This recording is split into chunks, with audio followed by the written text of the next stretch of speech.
कागल इथल्या खासगी आरटीओ चेकपोस्टवरच्या सेवा सुविधांचा दर्जा आणि बोगसगिरी लॉरी ऑपरेटर असोसिएशननं उघड केली आहे। कोल्हापूर जिल्हाधिकाऱ्यांनी सेवा सुविधांबाबत दिलेल्या आदेशाला केराची टोपली दाखवून अनेक त्रुटींसह बेकायदेशीरपणे खासगी आरटीओ चेकपोस्ट इथं सुरू असल्याचं असोसिएशनच्या सदस्यांनी दाखवून दिलंय।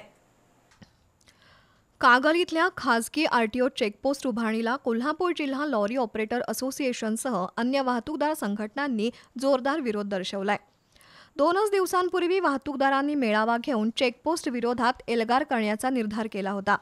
या अनुषंगानं शनिवारी लॉरी ऑपरेटर असोसिएशनच्या सदस्यांनी चेकपोस्टवरील सेवा सुविधांचा पंचनामा केला। कागलकडून निपाणीकडे जाणाऱ्या एंट्री पॉइंटवर सरळ जाणारी वाहनं आणि चेकपोस्टमध्ये येणारी वाहनं यांचं नियोजन चुकीचं झाल्याचं निदर्शनास आलं।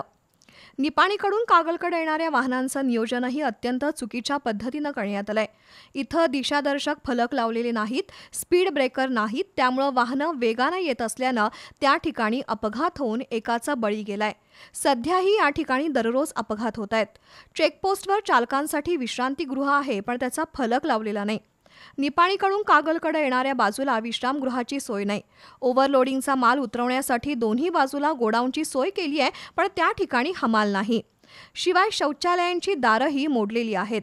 रुग्णवाहिका आहे, पण प्राथमिक उपचार साहित्य, डॉक्टर आणि नर्सिंग कर्मचारी नाहीत।